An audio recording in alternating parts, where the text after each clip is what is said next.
আসসালামু আলাইকুম, hello everyone. আশা করি সবাই ভালো আছেন। আলহামদুলিল্লাহ আমিও ভালো আছি। আজকে চলে গেছিলাম সন্ধ্যার পরে আমাদের মারখানাগড় চটপটি খাওয়ার জন্য। মাশাআল্লাহ সুস্বাদু চটপটি। চলুন সজীব ভাই দোকান আজকে চটপটি খাওয়া যাক আর বিস্তারিত আপনাদের সাথে শেয়ার করি। মাগরিবের নামাজ শেষে বড় ভাই বলতেছে চটপটি খেতে যাবে, তাই জন্য বড় ভাইয়ের সাথে চটপটি খেতে চলে আসলাম আমাদের মারখানাগড়। আর মারখানাগড় নিয়ে এমনিতে কিছু বলার নাই, সবাই চিনেন কম বেশি। আর যারা চিনেন না তাদের জন্য বলতেছি আমাদের সিরাজদিগান থানা, মারখানাগড় ইউনিয়ন আর মারখানাগড় ডিগ্রি কলেজের সাথেই এই দোকানটা। ইতিমধ্যে আমরা দুইটা চটপটি অর্ডার দিয়ে ফেলছি আর বড় ভাই দেখতেছে দাঁড়ায় দাঁড়াইয়া কেমনে চটপটি তৈরি করতেছে উনি। আর বড় ভাই দেশে আসার পর আজকে ফার্স্ট টাইম এখানে চটপটি খাইতে নিয়েছি। বড় ভাই এখানে বলতেছে ভালো হবে কিনা, অনেক দ্বিধাদ্বন্দ্ব ছিল। তারপর আমরা দুই ভাই বসে রয়েছি এখানে। অনেক মানুষ অলরেডি দোকানে ভিড় করে আছে, অনেক মানুষ খাইছে। মোটামুটি ভালো আর সুস্বাদু চটপটি উনি সবাইকে প্রোভাইড করে, এই জন্য সবাই কম বেশি আসে, অনেক মানুষ আসে এখানে।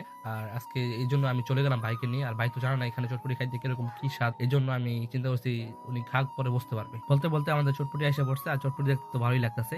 নর্মালি আমি রেগুলার খাওয়ার অভিজ্ঞতা আছে আমার। আর বড় ভাই বলতেছে না দেখতে তো ভালোই, খাইতে কিরকম লাগে কে জানে। এই জন্য বড় ভাই খাইয়া দেখতেছে, পরে এমনি বলতেছে মুখের এক্সপ্রেশন বুঝতে পারতেছেন যে কিরকম হয়েছে, স্বাদ খাইতে কিরকম হয়। পরে আমি একটু খাইলাম, আপনাদের সাথে একটু শেয়ার করলাম যে না ভালো হয়েছে। আর এমনিতে রেগুলার খাই ভালো হয়, এর যেহেতু এই জন্য আপনাদের সাথে শেয়ারও করলাম। আর এইদিকে ভাই খাওয়ার পরে চিন্তা করতেছে যে বাসার জন্য নিয়ে যাবো, এই জন্য দুইটা পার্সেল আমরা অর্ডার করে দিছি। 3-4 জন খাইতে পারে, দুইটা পার্সেল 50 টাকার, দুইটা পার্সেল নিলে 100 টাকার 4-5 জন খাইতে পারে। এই জন্য 2 পার্সেল ভাই অর্ডার দিছে। আর এইদিকে আমাদের অর্ডারও একবারে কমপ্লিট হয়ে যেতেছে। অনেক চিলাচিলি করে ফেলছি, ইতিমধ্যে আমাদের পার্সেলও কমপ্লিট হয়ে গেছে। আর এই দোকানে যারা খাইতে আসতে চান বা আসবেন, সমস্যা নেই, ভালো একটি খাবার সবাইকে প্রোভাইড করে। যাই হোক, আর যারা এই ভিডিওটা পুরো দেখলেন লাইক কমেন্ট শেয়ার করে পাশে থাকবেন, আর ছোট ফ্যামিলি অংশ হয়ে যাবেন।